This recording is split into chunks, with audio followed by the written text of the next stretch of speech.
పెడితే ఈ రోజు హాస్పిటల్స్ అని, మన కాలేజెస్ అని, మెడికల్ కాలేజెస్ ఏవైతే జగనన్న తీసుకొని వచ్చాడో అవన్నీ కూడా పూర్తి అవుతాయి. అంతేకాకుండా 5,000 కోట్లు ఖర్చు పెడితే గుండ్రేవుల ప్రాజెక్ట్ కంప్లీట్ అయ్యి గుండ్రేవుల ప్రాజెక్ట్ వల్ల కర్నూలుకి, రాయలసీమకి నీటి సమస్య తీరుతుంది. ఇది ఖర్చు పెట్టడు.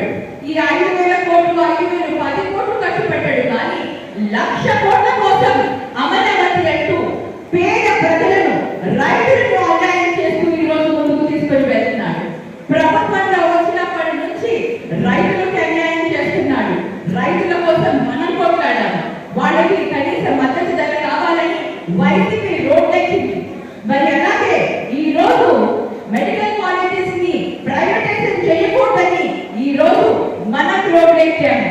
ఈ రోజు ప్రతి సమస్య పైన కూడా వైఎస్ఆర్సీపీ పార్టీకే పోరాడుతుంది, వాటన్నిటినీ కూడా ఆపుతుంది.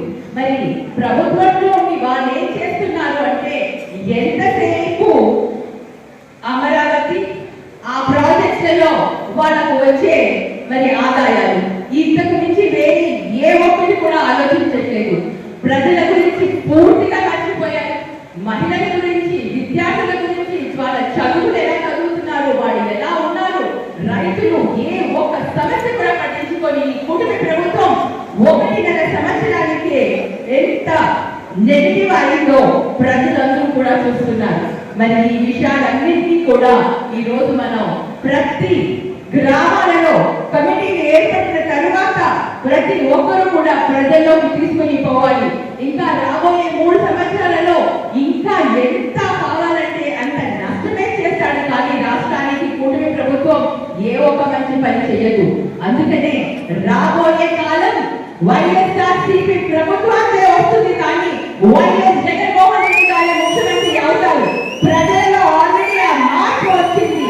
అందరూ కూడా తెలుసుకున్నారు మాట మీద నిలబడే వ్యక్తి ఎవరు, మైమరపించి భ్రమ పెట్టి మనందరినీ మోసం చేసే వ్యక్తులు ఎవరో ప్రజలకి ఆ క్లారిటీ వచ్చింది. కాబట్టి తప్పకుండా మన అందరం కష్టపడదాం. మన వైఎస్ఆర్సీపీ పార్టీని ప్రభుత్వంలోకి తెచ్చుకుందాం. ప్రతి ఒక్క కార్యకర్త కూడా ఈ రోజు పనిచేస్తే రేపు మన అందరం కూడా మన భవిష్యత్తు బాగుంటుందని మీ అందరికీ కూడా తెలియజేస్తున్నాను. మరి అదే విధంగా మీ అందరికీ కూడా తెలియజేసుకోవాలనుకుంటున్నాను.